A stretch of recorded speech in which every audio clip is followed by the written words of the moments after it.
কণ্ঠ, এটা একটা জঘন্য কণ্ঠ। তাদের মতো সুন্দরী করে আল্লাহ কাউকে বানায়নি এবং কিয়ামত পর্যন্ত এত সুন্দর মানুষ আর আসবে না। আমি এই উদাহরণ দিতে গিয়ে বলেছিলাম যে এখন যারা বিশ্ব সুন্দরের তালিকা এই যে দৌড়ে, তিনি তো প্রথমে তাকিয়েছেন এবং ধরতে গেছেন। আমি এই উদাহরণটা ওই জায়গা থেকে বলেছি। উল্টা পাল্টা করে মিডিয়া ট্রল করে, বিশেষ করে দেশের বহু আলেম এবং শহীদ আল্লামা দেলাওয়ার হোসেন সাইদি রহমতুল্লাহ আলাইহি বহুবার বলেছে জনকণ্ঠ এটা পত্রিকা না, এটা ভারতের এজেন্ট। আরে ভাই, আপনি তো বুঝবেন যে আমি 1-1.5 ঘন্টা কথা বলি, দু একটা কথা তো স্লিপ অফ টান হতেই পারে। আল্লামা সাইদি সাহেবেরও হয়েছে। আমি আসতে চাই না, হাত পা ধরে আমার বাবার হাত ধরেছে, আমার বাবার পা ধরে নিয়ে জালেম তো যা পালিয়েছে তার সাথে বড় জালেম আপনি দেখছে। এখন যার নামে উল্টা পাল্টা লিখবে, আপনি 100 ভাগ সঠিক না হয়ে লিখতে পারেন আর মনের খবর আপনি জানেন না। প্রত্যেকটা মানুষ এখন বের হয়ে অসুস্থ হয়ে যাচ্ছে। মামুনুল হক হাসপাতালে ছিল আর ওইটা উলট পালট করে। আমার কথা তো কাটবে, আমিরে জামাতের কথা তাই কাটসাট করে মানুষকে কালার করছে। আপনাদের কারণে আমার সংসার নষ্ট হয়ে যাচ্ছে। আমার মা বাবা আজকে গরম দিচ্ছে, এই কি করো কি বলবো তাদের বলেন? আমি কি ডেট নিতে চাই? ওই মাওলানা হোসাইনকে মানুষ পাগল করে ফেলে।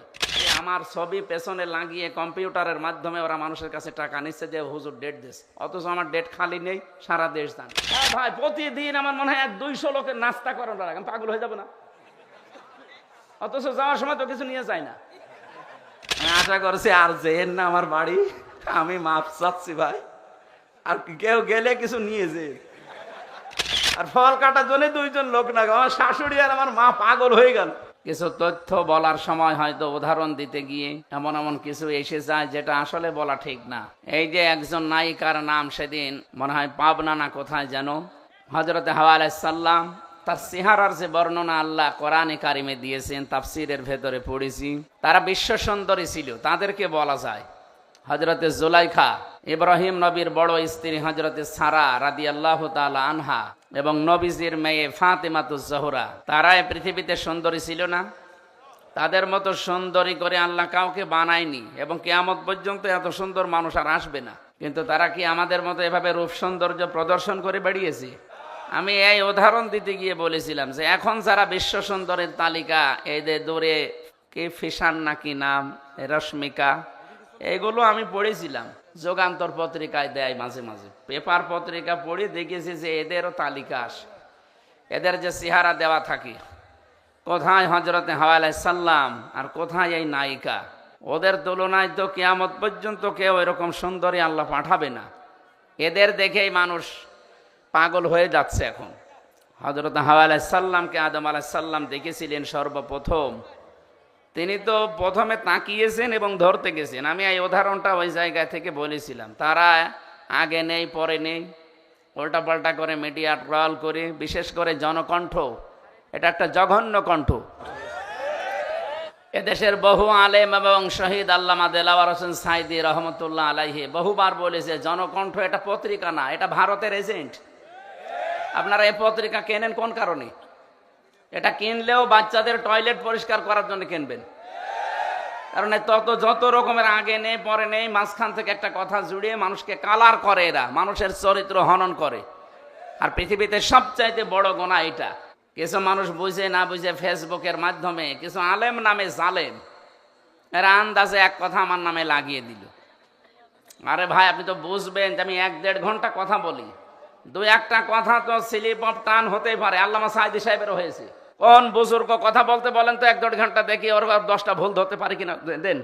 জালেমরা আমার জীবনটা শেষ করে দিয়েছে, এরপরেও কিছু কথা বলার জন্য আমি তো আসতে চাই না। আপনারা তো নিয়ে আসেন।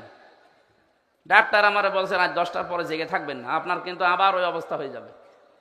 আমি আসতে চাই না, হাত পা ধরে আমার বাবার হাত ধরেছে, আমার বাবার পা ধরে নিয়ে আসেন। আর নিয়ে আসার পর একটু স্লিপ অফ টান হলে সেইটা নিয়ে আপনি মিডিয়া টল করেন। আপনার লজ্জা নেই? জালেম তো যা পালিয়েছে তার সাথে বড় জালেম আপনি দেখছে এখন। আর আমি কি ওই উদ্দেশ্য নিয়ে বলেছি? আমার মনের খবর আল্লাহ জানে না?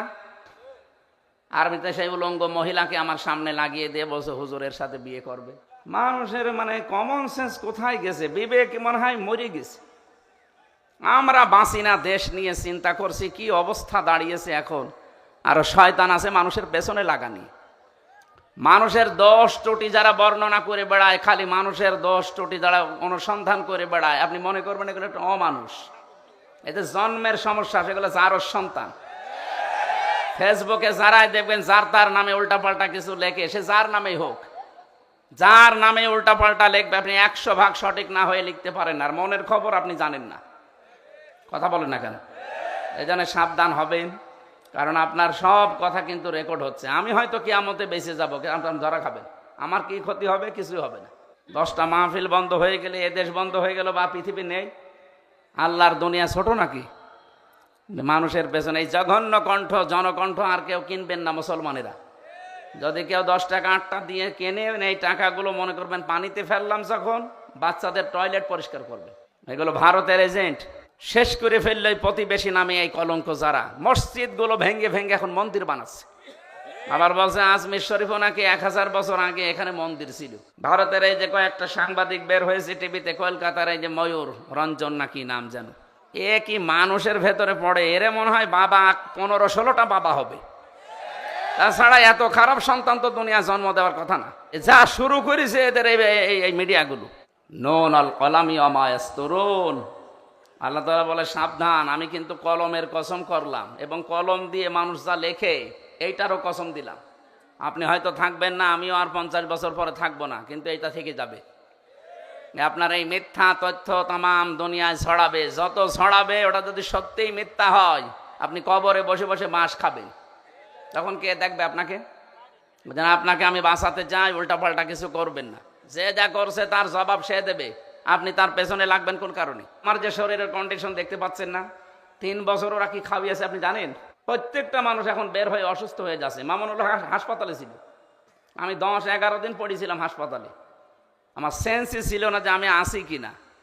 এই অবস্থার পরও জোর করে নিয়ে আসেন, এসে কিছু একটু হলেই আমারে বাঁশ দেওয়ার জন্য রেডি থাকেন না। এই ফেসবুকে যারা এই যুদ্ধ করছেন, যুদ্ধ করার জায়গা পান না।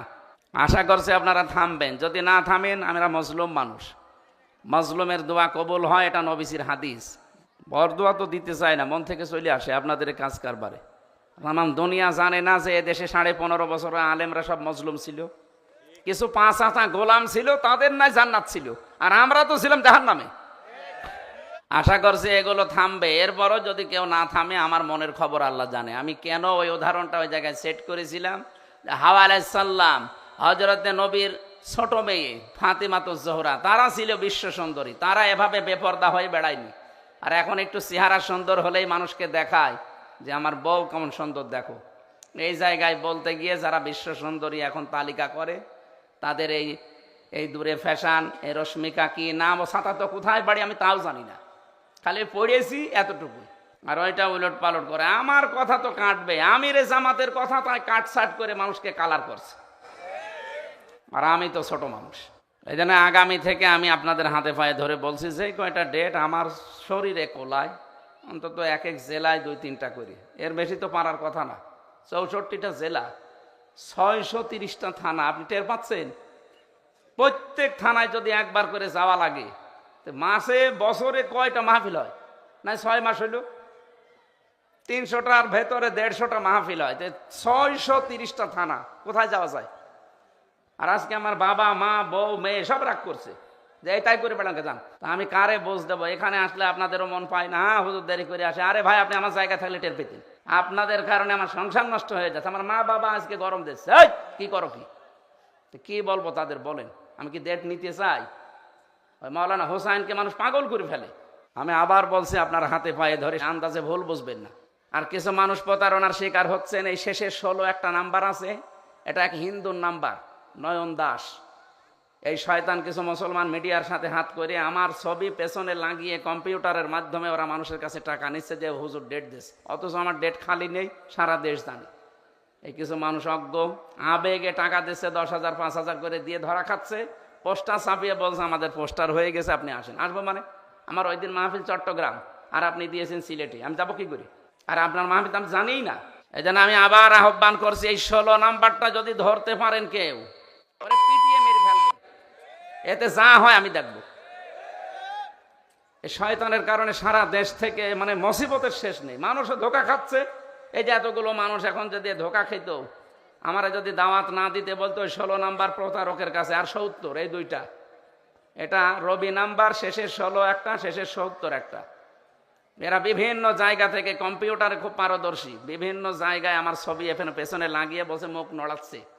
এত চালাকের আর এত এত এক্সপার্ট, কত প্রশাসনকে দিলাম যে ভাই ধরে দেন, না কেউ পারছে না। তো এখন আমি কি করব? কালকেও মাহফিলে চট্টগ্রামে ধোকা দিয়েছে মানুষকে, সেখানে বলে 1.5-2 লাখ মানুষ বলছে হুজুর দাওয়াত নিয়ে আসে না, অথচ আমি জানিই না।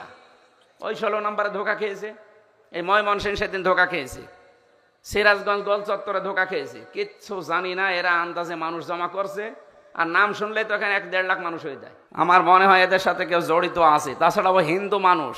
প্রশাসনকে একবার দিলাম কুষ্টিয়া সদর থানায়, উনি মোবাইল চেক করে এই নাম্বারটা, ওদের যে কায়দা আছে গোয়েন্দা বিভাগে, বলছে এটা নয়ন দাস বলে একজন, ওর বাড়ি হচ্ছে কুমিল্লা।